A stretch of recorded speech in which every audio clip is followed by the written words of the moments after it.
Friends, GS भाई अनु sir channel में आपका स्वागत है। और जो आपका टॉपिक अफ्रीका कंटिनेंट चल रहा था, ये उसका तीसरा लेक्चर है और आपको पूरी जानकारी देने की कोशिश की जा रही है। अगर आप तीनों वीडियो आप लगातार देख लेते हैं तो आप ये मानिए कि इससे बाहर आपका कोई क्वेश्चन नहीं जाएगा। यहाँ से सारी चीजें हम करवा रहे हैं कि कौन कौन से कंट्री क्या क्या हैं, कौन से पर्वत नदियां, ये सारी चीजें हम करवा रहे हैं। और आप इसको बार बार रिवाइज करके देखिए और नोट्स भी साथ में बनाया जाए। साथ ही साथ अगर आपसे कोई क्वेश्चन पुटअप किया जाता है, कोई बोला जाता है, तो आप सीरियस अगर तैयारी करते तो आप कोशिश जरूर कीजिए कि आंसर तुरंत दीजिए। इससे क्या होता है कि हमें भी मनोबल मिलता है कि आप अच्छे से पढ़ रहे हैं, हमारा रिस्पॉन्स सही जा रहा है। इसलिए आप जब भी क्वेश्चन पूछा जाए तो आप तुरंत रिप्लाई दीजिए और ज्यादा से ज्यादा लोग लाइव आके देखा करिए। और जो क्वेश्चन है आप हमसे भी पूछ सकते हो और हम जो पूछे उनका रिप्लाई दीजिए। तो हम बात करते हैं अफ्रीका कंटिनेंट की। अफ्रीका कंटिनेंट में हमने पढ़ाया था कि अफ्रीका महाद्वीप जो है वो क्षेत्रफल के हिसाब से दूसरा सबसे बड़ा महाद्वीप है, साथ ही साथ पॉपुलेशन के हिसाब से दूसरा सबसे बड़ा महाद्वीप है। ये दो चीजें क्लियर हो गई थी। अगर अफ्रीका महाद्वीप की बात करें तो अफ्रीका महाद्वीप में कुछ कंट्री के बारे में बात किया था। यहाँ पे हम इसे दूसरे कलर से बना लेंगे ताकि चीज क्लियर रहे। यहाँ पे हमने कहा था कि भूमध्य सागर से सीमा बनाने वाला एक देश है जिसका नाम है मिस्र। मिस्र से सीमा बनाते हुए एक देश आता है जिसका नाम है लीबिया। लीबिया से बगल में आ रहा था देश जिसका नाम है अल्जीरिया। और अल्जीरिया से एक सीमा बनाते हुए एक देश और था जिसका नाम था आपका मोरक्को। और इसी देश में एक देश स्थित है जिसका नाम है ट्यूनीशिया। यहां तक बात क्लियर है दोस्तों। यहाँ पे हमने बात की कि आपके यहाँ पे दो कंट्री की बात करें, अगर पूछे ये आपका जो अफ्रीका है, अफ्रीका में आपका उत्तरी बिंदु कौन है, तो आपको याद रखना अफ्रीका का उत्तरी बिंदु एल घेराम नोट कर लेंगे। एल घेराम अफ्रीका का उत्तरी बिंदु कौन सा है, एल घेराम है। जबकि दक्षिणी बिंदु की बात करें तो हमने बताया था Cape of Agulhas. Cape of Agulhas दोस्तों समझ में आ रहा है तो थंब करें अगुलहास। अफ्रीका का उत्तरी बिंदु कौन सा है, एल घेराम। और पश्चिमी बिंदु कौन सा, दक्षिणी। उत्तरी और दक्षिणी कौन सा, केप ऑफ अगुलहास। इसके बाद आगे बात करें तो अफ्रीका के नीचे हमने कहा था एक कंट्री यहाँ पे और आएगा जिसका नाम है सूडान। कौन सा देश था, ऐसे सूडान था। ये सूडान की बात करें तो ये सूडान जो है 9 जुलाई आपका 9 जुलाई 2011 को ये दो भागों में विभाजित हो गया। ये जो अफ्रीका का एक देश है जिसका नाम सूडान। अगर क्षेत्रफल की दृष्टि से देखें 2011 के पहले तो सबसे बड़ा देश आपका सूडान आता था, लेकिन ये दो भागों में विभाजित हो जाने के कारण क्षेत्रफल की दृष्टि से कौन सा बड़ा देश है, अल्जीरिया। दोस्तों कौन सा है, अल्जीरिया। अब यहाँ पे बात करें 9 जुलाई 2011 को ये सूडान क्या हो गया, ये दो भागों में विभाजित हो गया। ऊपर वाला आपका उत्तरी सूडान बन गया और नीचे आपका दक्षिणी सूडान बन गया। ये सारे पॉइंट आपको नोट कर लेंगे। और यूएनओ का 193 नंबर का ये देश बना। सूडान जो है ऊपर आपका मुस्लिम पॉपुलेशन वाला देश है और नीचे आपके ईसाइयों का देश है। उत्तरी सूडान ने अपनी राजधानी खार्तूम बनाई और दक्षिणी सूडान ने अपनी राजधानी जुबा बनाई। फ्रेंड्स यहां तक बात समझ में आई। आगे बात करते हैं तो आपको याद रखना 193वां देश बन रहा है 9 जुलाई 2011 को दो भागों में विभाजित होकर, उत्तरी सूडान और दक्षिणी सूडान। अब यहाँ आगे बात करें, हमने कहा था यहां दो कंट्री आपके और पढ़ेंगे। एक का नाम था इरिट्रिया और दूसरे का नाम था जिबूती। क्या नाम था दोस्तों, इरिट्रिया और जिबूती। ये बताने के पीछे रीजन है, आपको अच्छे से समझना है। और ये आपका आ गया दक्षिणी, या कहेंगे साउथ सूडान। ये आपका नॉर्थ सूडान। अब यहां से ऐसे सीमा बनाते हुए कंट्री ऐसे आ रहा है, इस कंट्री का नाम है आपका सोमालिया। अब यहां कुछ देशों के बारे में नोट कर लेंगे। सोमालिया है और सोमालिया से ही सीमा बनाते हुए ऐसे एक देश निकल के आया, इस देश का नाम है इथियोपिया। और इथियोपिया से एक देश यहां से सीमा बनाता है, इस देश का नाम है केन्या, और केन्या से सीमा बनाते हुए ऐसे देश निकल के आ रहा है युगांडा। युगांडा ये कौन सा देश है? युगांडा।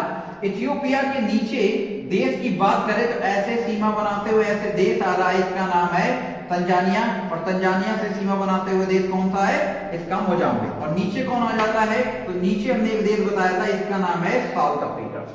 यहां देशों का सीक्वेंस अगर पता चल रहा है तो थंब कीजिए, तो यहां पे साउथ अफ्रीका, और इसी से सीमा बनाते हुए एक देश आपका और निकल के आएगा। ऊपर देखेंगे यहाँ पे आपका देश था जिम्बाब्वे, जिम्बाब्वे के बगल में कौन सा देश था? तो बोत्सवाना, बोत्सवाना के बगल में कौन सा देश आया? नामीबिया। और जिम्बाब्वे और नामीबिया के ऐसे सीमा बनाता हुआ एक देश है जाम्बिया, और इससे सीमा बनाता हुआ एक देश है मलावी। सारे कंट्री के नाम याद रखना, मलावी, ये आपका जाम्बिया, और ये कौन सा? जिम्बाब्वे, ये जिम्बाब्वे, ये बोत्सवाना, और ये नाइजीरिया, नामीबिया। अब यहाँ पे हम देशों में देखते हैं कि कौन कौन सी झीलें, कौन कौन सी आपकी नदियां। तो यहाँ पे बात करें कि प्लेट विवर्तनिक थ्योरी की वजह से, प्लेट विवर्तनिक थ्योरी की वजह से अफ्रीका का ये जो आपका पूर्वोत्तर का क्षेत्र है, ये दिन पे दिन क्या हो रहा है? इससे अलग होता चला। आगे चलकर ये क्या एक द्वीप या महाद्वीप के रूप में अस्तित्व में आ जाएगा, क्योंकि प्लेट विवर्तनिक थ्योरी में बताई थी कि यहाँ पर कुछ प्लेटें अगर आपस में टकरा रही हैं तो कुछ प्लेटें आपकी दूर भी जा रही हैं। ये दूर जाती है तो यहाँ पर एक बृंद घाटी का निर्माण होता है। किसका निर्माण हो रहा है दोस्तों? यहाँ पे बृंद घाटी का निर्माण हो रहा है, जिससे क्या हो रहा है कि ये पूरा क्षेत्र अफ्रीका का इससे अलग होता चला जा रहा है। दोस्तों समझ में आ रहा है? आगे बात करें कि हमने अब बात करते हैं झीलों की, कंट्री के बारे में पता चल गया हो गया। तो अब यहाँ पे बात करते हैं, तो हमने कहा था कि यहाँ पे एक झील स्थित है, सारे पॉइंट आपको नोट करने। ये एक झील है, इस झील का नाम है असल झील, आप नोट करते जाएंगे। असल झील, यहाँ पे हम नोट कर रहे हैं असल झील। ये जो असल झील है ये आपकी जिबूती में स्थित है। सारे पॉइंट आप नोट करेंगे। असल झील कहाँ है? जिबूती में स्थित है, सारे पॉइंट। और असल झील जो है ये अफ्रीका की, अफ्रीका के निम्नतम स्थान कह देंगे या झील है, ठीक है। असल झील ऐसा क्यों है? क्योंकि विद लॉजिक समझो, ये आपकी अरब प्लेट है, यहाँ पे हिंद महासागर की प्लेट आ गई, ये अफ्रीकन प्लेट आ गई, तो तीन प्लेटें जहां टकराती, जहां तीनों प्लेटें मिलती, वहां पे क्या बनता है? सबसे गहरा भाग बन रहा है, उसको बोला जाता है अफ्रीका का निम्नतम भाग। वहां पे एक झील का निर्माण हुआ, तो उस झील का निर्माण होता है जिसका नाम है असल झील। दोस्तों यहां तक बात क्लियर हो गई। असल झील के बाद बात करें तो आगे देखो देश का क्या नाम लिखा है? इथियोपिया। क्या लिखा है? इथियोपिया। इथियोपिया में हमने आपको एक झील बताई थी, इस झील का नाम था टाना झील। आप नोट करते जाएंगे, इस झील का नाम है टाना झील। इसको 1 नंबर दे देंगे, इसको 2 नंबर। कौन सी झील आ गई? टाना झील। यहां पे हम लिख रहे हैं टाना झील। टाना झील कहां पड़ती है? सीक्वेंस में लिखते चले जाएंगे। ये आपके इथियोपिया में आ रही, इथियोपिया में, इथियोपिया में है। और इससे कौन निकलती है? तो कहेंगे ब्लू नील निकलती है। इससे कौन सी नदी निकल रही है? ब्लू नील निकलती है। और यहीं से ऐसे निकलते हुए कहां जा रही है? कहेंगे सूडान। और सूडान से कहां जाती है? मिस्र की ओर। और यहां से कहेंगे विक्टोरिया झील से निकल रही है, वो जैसे व्हाइट झील कहते हैं, व्हाइट नदी कहते हैं। और दोनों खार्तूम में मिलेगी और नील नदी बना देते हैं। क्या बना रहे? नील नदी बना रहे। दोस्तों यहां तक बात समझ में आ गई। अब देखो आगे बात करें तो ये दोस्तों आपका युगांडा है, और युगांडा के नीचे कई सारे देश आएंगे। इनका सीक्वेंस याद रखना है कि झीलों के दृष्टि से हमें समझना है। इसके नीचे एक देश आता है, इसका नाम है रवांडा। इस देश का नाम रवांडा, और रवांडा के नीचे एक देश आता है जिसका नाम है बुरुंडी। क्लियर हो रहा है? तो हमने क्या बताया? युगांडा के नीचे एक देश आया जिसका नाम है रवांडा, रवांडा के नीचे एक देश आ गया बुरुंडी, और इसी से ऐसे सीमा बनाते हुए एक देश है, इस देश का नाम है कांगो। ये कौन सा देश है? कांगो। आपको नोट कर लेना है, कांगो या जायरे कंट्री बोला जा रहा है इसको। तो यहां पे हमने कहा एक झील आपकी असल झील हो गई, दूसरी झील कौन सी? टाना झील। आप कहेंगे युगांडा और जायरे की सीमा पर 2 झीलें स्थित हैं। युगांडा और जायरे की सीमा पर कितनी झीलें? 2 झीलें हैं। आप इनको अच्छे से नोट करेंगे। पहली झील जो आ रही है इस झील का नाम है एल्बर्ट और दूसरी झील है एडवर्ड। क्लियर हो रहा है दोस्तों? एल्बर्ट और एडवर्ड। तो एल्बर्ट और एडवर्ड की बात करें तो आप नोट कर लेंगे यहां पे पहली झील कौन सी है? एल्बर्ट और दूसरी झील है आपकी एडवर्ड और दोनों झीलें कहां आई? युगांडा एवं कहेंगे जायरे की सीमा पर है। सारे पॉइंट आप नोट कर लेंगे। ये इथियोपिया वाला पॉइंट यहां लिखा है और दूसरे एल्बर्ट, तो इसको लिखेंगे ये ब्रंज घाटी की सबसे छोटी झील है। दोस्तों समझ में आ रहा है? ब्रंज घाटी की सबसे छोटी झील कौन हो जाएगी? एडवर्ड। सबसे गहरी या निम्नतम झील कौन हो जाएगी? असल झील। यहां तक क्लियर हो गया। अब आगे बात करें, आगे आ रही आपकी किबू झील। कौन सी हो जाएगी? किबू झील की बात करें तो यहाँ पे युगांडा के नीचे कौन सा देश बताया हमने? रवांडा। किस देश की बात कर रहे हैं? रवांडा की। ये आपका रवांडा है। तो युगांडा और रवांडा की सीमा पर एक झील और है, इसका नाम है किबू झील। इसको हमने 1 2 ये 3 हो गई, ये 4 और इसको हमने नंबर दे दिया 5। ये कौन सी झील है? तो यहां लिख लेंगे किबू झील। ये कहां पड़ रही है? तो कहेंगे रवांडा एवं युगांडा की सीमा पर। दोस्तों सारे पॉइंट आप क्लियर कर लेंगे। इससे बहुत सारे क्वेश्चन बनते हैं, आपसे पूछ लेगा कहां पड़ता है। सॉरी रवांडा नहीं, यहां पे कहेंगे ये इसका जो भाग है ये यहां नहीं आ रहा है, ये आपके जायरे में आ रहा है। कहां आ रहा है? जायरे में। तो यहां पे लिख देंगे रवांडा और जायरे। क्लियर कर लेंगे रवांडा एवं जायरे। तो कौन सी हो गई? किबू झील। अब किबू झील के नीचे देखें, यहां पे बात करें कि एक झील आपकी तंजानिया की सीमा पर आ रही है। किसकी सीमा पर आ रही? तंजानिया की सीमा पर आ रही है। झील का नाम है टांगानिका झील। तो ये आपका तंजानिया है। तंजानिया की सीमा पर ऐसे एक झील बनाते हुए स्थित है। ये आपकी झील है। इस झील का नाम है टांगानिका झील। यहां पे हम लिख रहे हैं टांगानिका झील। टांगानिका झील की बात करें तो ये झील देखो, एक तो आपकी तंजानिया में आ गई, देश के नाम लिख लेना है तंजानिया।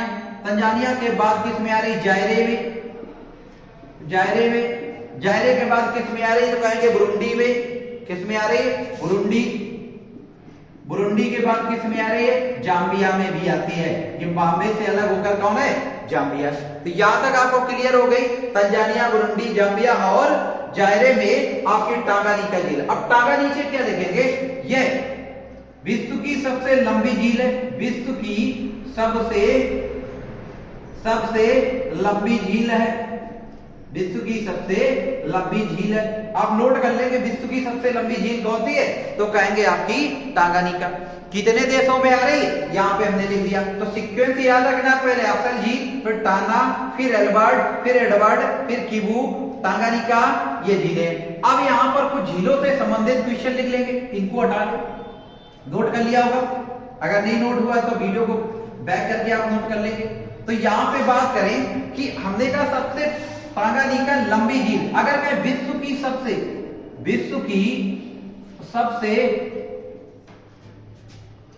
बड़ी झील, विश्व की सबसे बड़ी खारे पानी की झील कर देंगे। पानी की झील कौन सी है? कैस्पियन। कौन सी है? नोट कर लेंगे, कैस्पियन झील है। दूसरी कौन आ जाएगी? तो कहेंगे इसिक-कुल।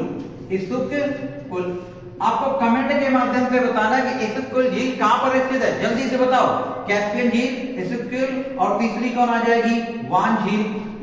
कौन आ जाएगी? वान झील। फिर कौन आ जाएगी? वृषसागर।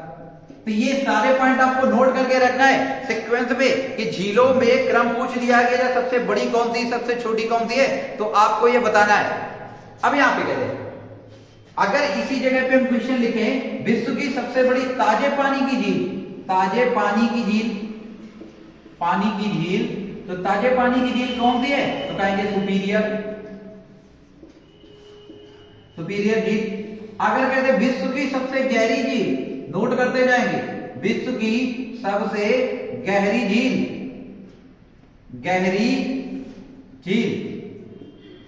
तो कहेंगे बैकाल झील। कहां पे? रसिया में बैकाल। अगर कहते हैं विश्व की सबसे बड़ी आयतन वाली झील, आयतन वाली झील, तो विश्व की सबसे बड़ी आयतन वाली झील आपकी कहेंगे बैकाल ही है। कौन सी है? बैकाल। अगर क्षेत्रफल में बात करता है तो क्षेत्रफल में सबसे बड़ी कौन सी है? सुपीरियर है। तो आयतन में पानी सबसे ज्यादा का, गहरी भी है और बड़ी भी है, तो आपको आयतन वाली सबसे बड़ी झील कौन सी है? बैकाल है। अब यहाँ पे अगला क्वेश्चन कहते हैं कि विश्व की सबसे ऊंचाई पर स्थित झील, विश्व की, कमेंट के माध्यम से बताओ, विश्व की सबसे ऊंचाई पर स्थित, विश्व की सबसे ऊंचाई पर स्थित झील, ऊंचाई पर स्थित झील, स्थित झील है आपकी कहेंगे ठिसो सुकुरु। ठिसो सुकुरु कहां पर स्थित है? तिब्बत में। अगर कहते हैं विश्व की ऊंचाई पर स्थित नौकागम्य झील, नौकागम्य झील, तो नौकागम्य झील कहेंगे आपकी हो जाएगी टीटीकाका। इस सारे पॉइंट आप नोट कर लेंगे। कौन सी हो जाएगी? टीटीकाका। ठीक है, कौन सी हो जाएगी? Titicaca, Titicaca. तो यहां पे कौन सी हो जाएगी? टीटीकाका। तो यहां से बताओ क्लियर हो रहा है?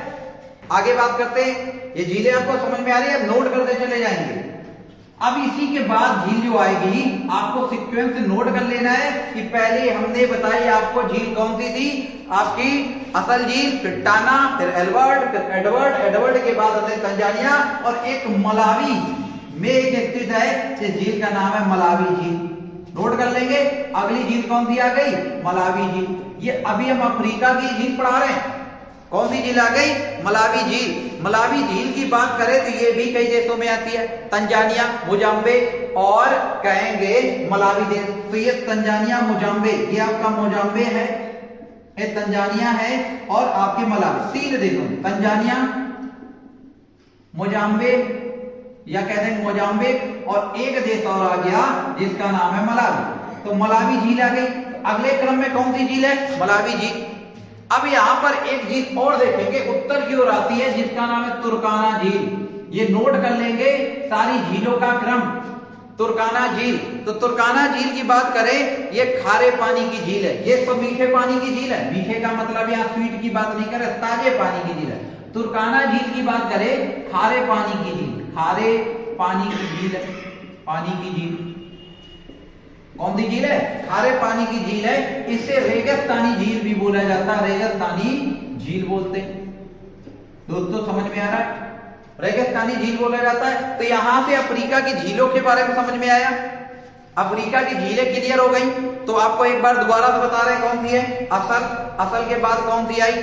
टाना, टाना के बाद एल्बर्ट, एल्बर्ट के बाद कौन आ रही? एडवर्ड, फिर कौन सी आई? कीबू, फिर कीबू, टांगानिका, टांगानिका के बाद हमने झील कौन सी बताई? मलावी, और मलावी के बाद एक झील बताई हमने तुर्काना। अगली एक झील है जिसको बोलते हैं विक्टोरिया। विक्टोरिया, दोस्तों आपको याद रखना है कि विक्टोरिया झील है तो अफ्रीका में, लेकिन ये भ्रंश घाटी में नहीं स्थित है। ये आपकी भ्रंश घाटी में है। ये पूरा एक ऐसे ऐसे रोप बनाते हुए ऐसे लंबी निकल रही है, ये अफ्रीका से अलग हो रहा है, और ये आपकी यहां पर आती है युगांडा सीमा पे ऐसे। तो कहेंगे विक्टोरिया झील है, भ्रंश घाटी की झील नहीं, भ्रंश घाटी की झील नहीं है। जब भी क्वेश्चन पूछेगा तो आपसे पूछ देगा भ्रंश घाटी की झील नहीं है तो बताओ नाम, तो आपको याद रखना विक्टोरिया झील नहीं है। और ये हमने बताया था कितने देशों में? केन्या में, युगांडा में और जायरे या कांगो में स्थित है। ठीक है, अफ्रीका की सबसे बड़ी झील है। तो झीलों से आपको क्वेश्चन क्लियर हो गए होंगे। अब आपको जरा बताना है कि अफ्रीका की सबसे लंबी नदी कौन सी है? जल्दी से कमेंट करके बताओ, अफ्रीका की सबसे लंबी नदी कौन सी है? अगला क्वेश्चन, अफ्रीका की सबसे बड़ी नदी कौन सी है? कमेंट करके जल्दी बताओ। तो यहां पे हम बात करते हैं कि अफ्रीका की बात करें तो यहां पे एक देश और आ जाएगा जिसका नाम अंगोला। तो यहां पे बात करें कि ये पूरा क्षेत्र आपको दोस्तों याद रखना है, इसको बोला जाता है कटंगा पठार। ये कौन सा पठार है? कटंगा पठार है। ये आपको नोट कर लेना है कि कौन सा पठार आ रहा है? कटंगा पठार। ये कटंगा पठार से एक नदी निकलती है, कहेंगे इस नदी का नाम है कांगो नदी, और ये ऐसे आपके पश्चिम की ओर जाते हुए कहेंगे कहां पर गिरी? तो अटलांटिक महासागर में गिरती है। अटलांटिक या कह देंगे गिनी की खाड़ी में गिरती है। आपको सारे पॉइंट आपको दोस्तों याद रखना है। वीडियो अच्छा लग रहा है तो ज्यादा ज्यादा शेयर करिए, लाइक करें, सब्सक्राइब करो, ज्यादा ज्यादा शेयर कीजिए। अब यहाँ पे बात करें कटंगा पठार से कौन सी नदी निकली, कांगो नदी निकलती है। और कांगो नदी जो है अटलांटिक महासागर में कहेंगे यह अफ्रीका की नोट करते जाएंगे, यह अफ्रीका की सबसे बड़ी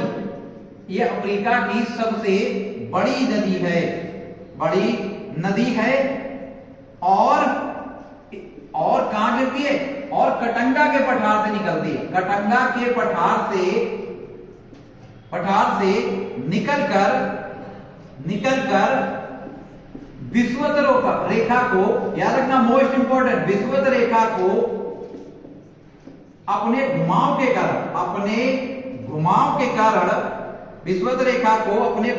कारण 2 बार काटती है। मोस्ट इंपॉर्टेंट है, कारण 2 बार काटती है, 2 बार विभाजित करती है। दोस्तों अगर समझ में आ रहा है तो थंब दीजिए।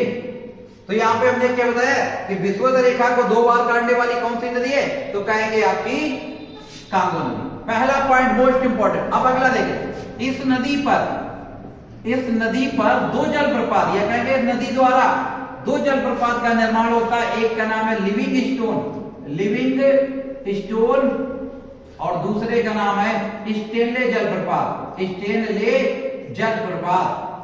दोस्तों मजा आ रहा है तो सब्सक्राइब करो, शेयर करो। तो हमने क्या बताया, इस नदी पर 2 जलप्रपात है, लिविंग स्टोन है और एक कौन सा है, तो एक हमने बताया आपका निकल कर आ रहा है जिसका नाम है स्टेनले जलप्रपात। ये सबसे ऊंचाई पर स्थित जलप्रपात है। ठीक है, तो यहां तक चीज क्लियर हो गई। तो हमने क्या बताया कि कांगो नदी कटंगा पठार से निकल रही है और यहां से निकलते हुए गिनी की खाड़ी अटलांटिक महासागर में गिर रही है और अपने घुमाव के कारण विषुवत रेखा को 2 बार विभाजित करती है। अगला पॉइंट हमने बताया, इसके द्वारा 2 जलप्रपात का निर्माण हो रहा है। एक जलप्रपात आपका लिविंग स्टोन है और एक आपका कौन सा है, स्टेनले जलप्रपात है। दोस्तों समझ में आ रहा है। अब इसी नदी के बाद अगली नदी की बात करें, यहां थोड़ा हम रब कर रहे हैं और नोट कर लेंगे। अगली नदी देखेंगे, इसी कटंगा पठार से दक्षिण की ओर से एक नदी निकल रही है जिसका नाम है जाम्बेजी नदी। नोट कर लेंगे, जाम्बेजी नदी। ये जाम्बेजी नदी जो है ऐसे कटंगा के पठार से निकलेगी और बहते हुए ऐसे जिम्बाब्वे और जाम्बिया की सीमा विभाजित करती है। तो लिखेंगे जिम्बाब्वे एवं जाम्बिया की प्राकृतिक सीमा बनाती है। कैसी सीमा बना रही, प्राकृतिक सीमा बनाती है। और इस पर आपका विक्टोरिया जलप्रपात स्थित है। कौन सा जलप्रपात है, विक्टोरिया जलप्रपात स्थित है। ये सारे पॉइंट आपको नोट करके रखना है। जाम्बेजी नदी जिम्बाब्वे और जाम्बिया की सीमा बनाती है और कौन सा जलप्रपात है, तो इस पर जलप्रपात है आपका विक्टोरिया जलप्रपात। दोस्तों समझ में आ रहा है? अगर समझ में आ रहा है तो थंब कीजिए, वीडियो को शेयर जरूर कर दीजिए और देखते रहिए। सारे पॉइंट आप नोट भी करते जाएंगे ज्यादा से ज्यादा। अगर किसी बात की प्रॉब्लम आती है आप कमेंट के माध्यम से पूछिए और जो क्वेश्चन पूछे जाए उनको तुरंत आप कमेंट दीजिए। तो यहां तक बात क्लियर हो गई। कौन सी नदियों की बात करें, नील नदी पे हमने बता दिया था आसमान। नाइजर नदी पर कौन सा बांध बना, जल्दी से बताओ। नाइजर नदी पर कौन सा डैम बनाया गया है, नाइजर नदी पर किस डैम का निर्माण किया गया है। दोस्तों यहां तक बात समझ में आ गई, आपको बताना है। अब यहाँ पे बात करते हैं, कल हमने एक मरुस्थल की बात की थी। हमने कहा एक मरुस्थल यहाँ पे पड़ता है, वो आपका बोत्सवाना में, लेकिन आपके अदर एग्जामों में 3 देशों में दिखाया जाता है, नामीबिया, बोत्सवाना, दक्षिण अफ्रीका। लेकिन पुलिस के हिसाब से आपको याद रखना है कि ये कहां पड़ता है, बोत्सवाना में, जिसका नाम था